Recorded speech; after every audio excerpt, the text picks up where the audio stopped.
दोस्तों, खामनेई की हत्या के बाद से पूरी दुनिया में पैनिक है। हर तरफ खामनेई की हत्या की चर्चाएं हो रही हैं। इन्हीं चर्चाओं के बीच एक चर्चा ये भी है और दबे स्वरों में ये चर्चा की जा रही है कि अब वास्तव में खामनेई की हत्या हो गई है या फिर खामनेई अभी जिंदा है, जो कुछ समय के बाद, कुछ सालों के बाद हो सकता है कि ईरान में फिर से वापस आ जाए। इस मुद्दे पर बहुत सारे एक्सपर्ट ने अलग अलग राय रखी है। अब दोस्तों, इसी पैटर्न को समझेंगे कि क्या ऐसा हो सकता है कि खामनेई अभी जिंदा हो, और ऐसे जो इतिहास में जो घटनाएं हुई हैं उनसे भी इनको लिंक करके देखेंगे कि क्या वाकई ऐसा हो सकता है। आइए समझते हैं। सबसे पहले बात करते हैं कि खामनेई की हत्या कर दी गई है इजराइल और यूएसए के द्वारा। जो संयुक्त स्ट्राइक की गई थी ऑपरेशन एपिक फ्यूरी के तहत, वहाँ पर उनकी हत्या कर दी गई। अब बहुत सारे लोगों के मन में ये डाउट है कि हत्या हुई है वास्तव में या नहीं हुई, क्योंकि अभी तक न तो उनका अंतिम संस्कार किया गया है, न ही डेड बॉडी को किसी ने देखा है। बहुत लोगों का मानना है कि अटैक इतना भीषण था कि उनकी एक उंगली को भी खोज पाना मुश्किल है। वहाँ पर जो और भी लीडर्स थे, जो और भी वहाँ पर उनकी टीम के जो मेंबर थे, बड़े बड़े जो वहाँ पर उनके प्रमुख थे, उनकी भी हत्या हुई है उस अटैक के दौरान, जब शनिवार को अटैक किया गया था यूएसए और इजराइल की तरफ से। दोस्तों, इसको दोनों एंगल से समझने की कोशिश करेंगे। हमारा पहला एंगल ये होगा कि खामनेई की हत्या हो चुकी है, और दोस्तों दूसरा हमारा एंगल ये होगा कि खामनेई क्या अभी भी जिंदा है। इस एंगल से भी सोचेंगे और इतिहास की घटनाओं को लिंक करेंगे। डोनाल्ड ट्रंप ने खुद प्रेस कॉन्फ्रेंस करके ये दावा किया है कि खामनेई जो ईरान के सुप्रीम लीडर थे, उनको हमने मार दिया है ऑपरेशन एपिक फ्यूरी के दौरान। इजराइल और यूएसए के बड़े बड़े लीडर्स से लेकर मीडिया हाउसेस और खुद ट्रंप ने यह दावा किया कि हमने मार दिया है। ठीक है, एक बात यहाँ पर आप नोटिस करिए कि इतने बड़े देश का राष्ट्रपति इतना बड़ा ऐलान कर रहा है, कुछ तो उसके पास पुख्ता सबूत रहे होंगे, तभी वो कह रहा है कि हमने उसको मार दिया है।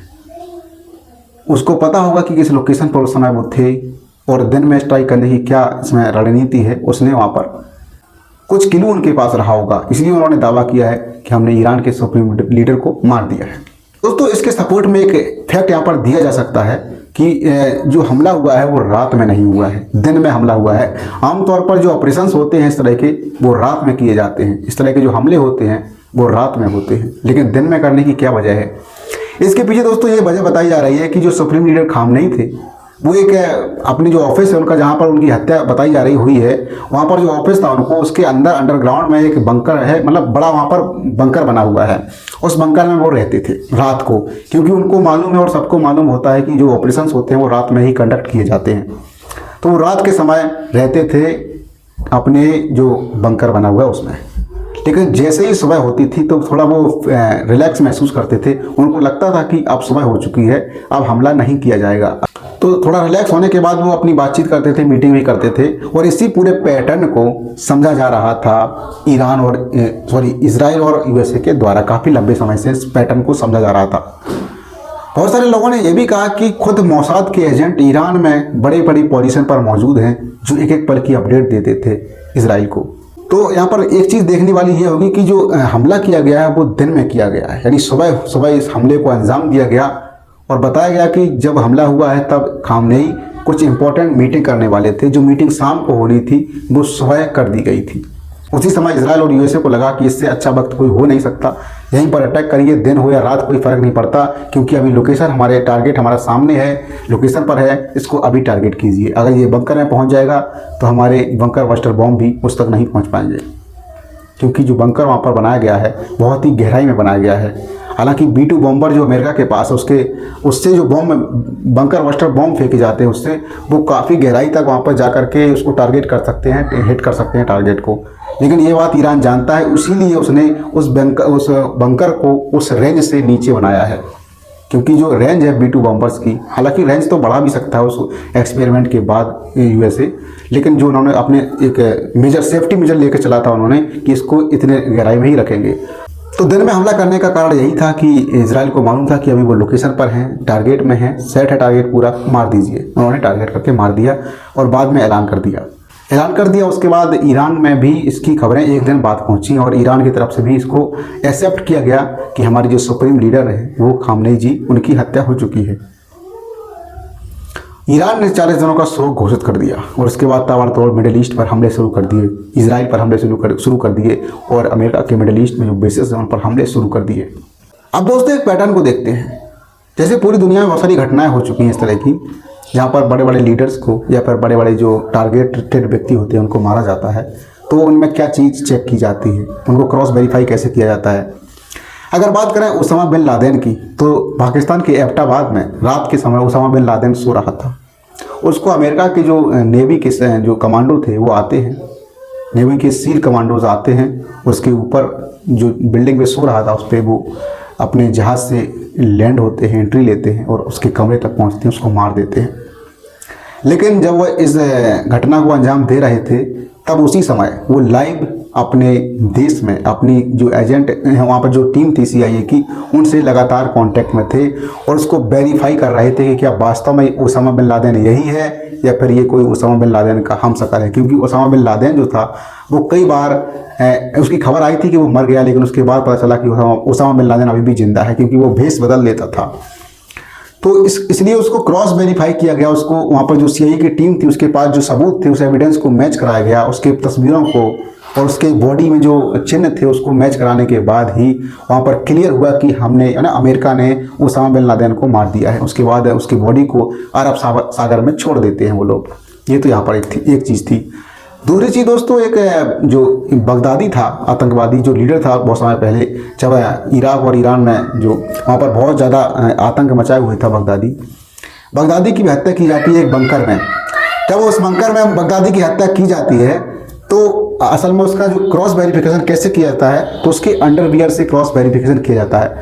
पहले उसके अंडरवियर को चुराया गया था एजेंट के द्वारा, उसके बाद जब चुराने के बाद जब उसकी हत्या हो जाती है तब उसके DNA को मैच कराया जाता है। क्योंकि जो अंडरवियर उसको लेकर गए थे उसमें बाल वगैरह वहाँ पर उसके थे, तो अंडरवियर में जो की वजह से जो DNA मैच कराया गया था, बाल जो वहाँ पर उसके मिले थे थोड़े बहुत, उस वजह से वहाँ पर जो DNA मैच हो गया था, तब उन्होंने कंफर्म किया था कि ये वही बगदादी है जिसे अमेरिका मारना चाहता था। और दोस्तों अन्य घटनाओं में भी देखा जाए तो वहाँ पर जो ईरान की बात करें तो बहुत साल, अभी ज़्यादा साल नहीं हुए दोस्तों, 6-7 साल हुए होंगे इसमें, जिस समय कासिम सुलेमानी की हत्या की गई थी ड्रोन अटैक में USA के द्वारा। कासिम सुलेमानी दोस्तों ईरान के जो सबसे बड़े जो सेना के अधिकारी थे, कमांडर इन चीफ कह सकते हो आप उनको, वो थे वहाँ पर। और वो वहाँ पर राष्ट्रपति पद के भी बहुत बड़े दावेदार थे कासिम सुलेमानी, जिनको मारा गया था। मुझे एग्जैक्ट उसका सन याद नहीं है, मतलब जो ईयर थी वो याद नहीं इस समय। तो वहाँ पर उनको ड्रोन अटैक में मारा गया था। वो एक कार से कहीं जा रहे थे अपने काफिले के साथ, उसी गाड़ी पर ड्रोन अटैक किया जाता है जिसमें वो कासिम सुलेमानी थे। और उनकी मौत की पुष्टि दोस्तों एक अंगूठी से की जाती है। जिस अंगूठी को वो पहन के रखते थे अपने हाथों में, अपनी उंगली में जो अंगूठी पहन के रखते थे, उससे क्रॉस वेरीफाई किया जाता है कि ये वही थे। बाद में वो अंगूठी और उंगली में जो अंगूठी थी, मतलब वो उंगली ही कट गई थी उस अटैक में, और फिंगर में जो अंगूठी थी वो अलग ही पड़ी थी, उसको उठाया जाता है। बाद में उसकी तस्वीरें भी वायरल होती हैं और कंफर्म हो जाता है कि ये कासिम सुलेमानी ही थे। क्योंकि जो कटी हुई उंगली में अंगूठी मिली थी, उस तरह की जो अंगूठी पहनते थे, कई तस्वीरों में उनको देखा गया था पहले से भी। तो इस तरह के पैटर्न आपको मैं इसलिए समझा रहा हूँ क्योंकि इस तरह की घटनाओं में वेरिफिकेशन बहुत इंपॉर्टेंट होता है कि ये वही शख्स है या नहीं है। क्योंकि जिसके पास इतना बड़ा लीडरशिप है, अगर इतना बड़ा लीडर है, उसको खतरा है, किसी तरह से जान का खतरा है, तो वो उसके विकल्प तैयार करके रखता है, अपने हमशक्ल तैयार करके रखता है, और कई प्रकार की चीज़ें वो उस तरह से सिक्योरिटी को ध्यान में रखते हुए करते हैं।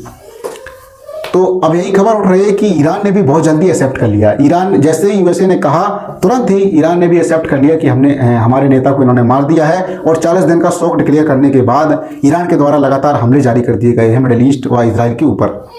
दोस्तों इससे एक चीज़ समझ में आती है कि अगर ऐसा आमतौर पर देखा जाता है कि अगर किसी देश में बड़े नेता की मृत्यु हो जाती है, यहाँ तक कि नॉर्मल डेथ होती है, तब भी बहुत जल्दी उसको बताया नहीं जाता है। लेकिन ईरान के द्वारा इस तरह से तुरंत ही एक्सेप्ट कर लेना, कहीं ऐसा तो नहीं कि ईरान खुद छुपा गया हो और इस तरह का पूरी दुनिया में माहौल क्रिएट करके लगातार अपना बदला ले रहा हो अन्य देशों पर। हो सकता है कि आने वाले समय में 2-4 साल के बाद, 1-2 साल के बाद जो वहाँ पर खामनेई है फिर से वापसी करें, कहीं अंडरग्राउंड रहेंगे, भेष बदल कर रहेंगे। ये चीज़ें हो सकती हैं, इस तरह की घटनाएं बहुत सारी हुई हैं। इसमें कोई मैं 50-50 चांस लेके चल रहा हूँ, 50 क्या, मैं 70 और 30 चांस लेके चल रहा हूँ। 70% वो मारे जा चुके हैं और 30% हो सकता है कि वो अभी जिंदा हो। मतलब 30% उनकी बॉडी की बात नहीं कर रहे हैं, एक चांस की बात कर रहे हैं कि जो यहाँ पर पैटर्न पिछली घटनाओं से समझ में आता है कि हो सकता है कि इतने चांसेस हैं, 70% चांस ये है कि मार दिए गए हों। क्योंकि अमेरिकन राष्ट्रपति अगर कह रहा है तो क्रॉस वेरीफाई उसने कहीं ना कहीं से या फिर कोई सटीक लोकेशन उसके पास थी कि इसमें 100%, 110% वहाँ पर लोकेशन पर खामनेई मौजूद है। ये भी हो सकता है, और ये भी हो सकता है कि हमले में मारे ना जाएं, लेकिन ये बहुत कम चांस है कि हमले में मारे ना जाएं, क्योंकि हमला दोस्तों इतना भीषण था कि उसकी कल्पना भी नहीं की जा सकती। बंकर बस्टर बम वहाँ पर पटके गए थे, गिराए गए थे। दोस्तों बहुत सारे लोग यहाँ पर कह रहे हैं कि हो सकता है कि ईरान ने जितनी जल्दबाजी में ये बताया है कि हमारे जो सुप्रीम लीडर थे उनकी जान चली गई है, जैसे ही यूएसए ने बताया उसके बाद तुरंत एक्सेप्ट कर लिया गया है ईरान की तरफ से। तो दोस्तों आने वाले समय में देखने को मिलेगा इसकी रियल जो सबूत वगैरह हैं वो अमेरिका शायद जारी भी करे कि क्या 100% उस हमले में खामनेई की मौत हुई है या फिर नहीं। और अगर जिंदा बच गए होंगे तो फिर उनके ऊपर है, कभी वापस आएंगे वो या फिर नहीं आएंगे, ये भी हो सकता है। क्योंकि दोस्तों यहाँ पर एक चीज़ देखने को मिली, ईरान ने बहुत जल्दबाजी में एक्सेप्ट कर लिया, क्योंकि जनता में पैनिक क्रिएट हो रहा है इस समय बहुत ज़्यादा। तो इस तरह की जब घटनाएं होती हैं तब वहाँ पर जनता को बताया नहीं जाता है कि हमारे लीडर थे वो अब नहीं रहे हैं, बताया बहुत दिनों के बाद जाता है, लेकिन उन्होंने तुरंत बता दिया। तो इससे भी एक डाउट क्रिएट होता है। अब देखते हैं दोस्तों क्या होता है। अगर खामनेई जिंदा है तो उसके अलग परिणाम देखने को मिलेंगे आगे चलकर, और खामनेई की मौत हो चुकी है तो फिर अभी जो हो रहा है वो तो हो ही रहा है। उनके जो पुत्र हैं मुर्तज़ा खामनेई, उनको वहाँ का सुप्रीम लीडर घोषित कर दिया गया है।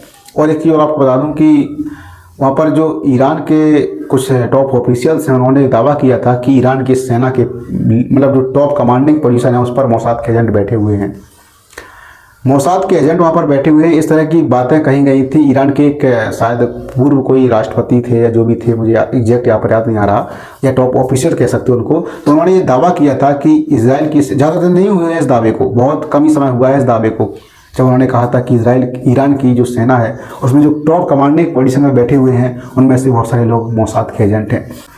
जब इतनी ऊंची टॉप पोजीशन में मोसाद के एजेंट बैठे होंगे तो फिर सटीक जानकारी ही देंगे मोसाद को वो तो, और जब सटीक जानकारी होगी अगर उसको मारना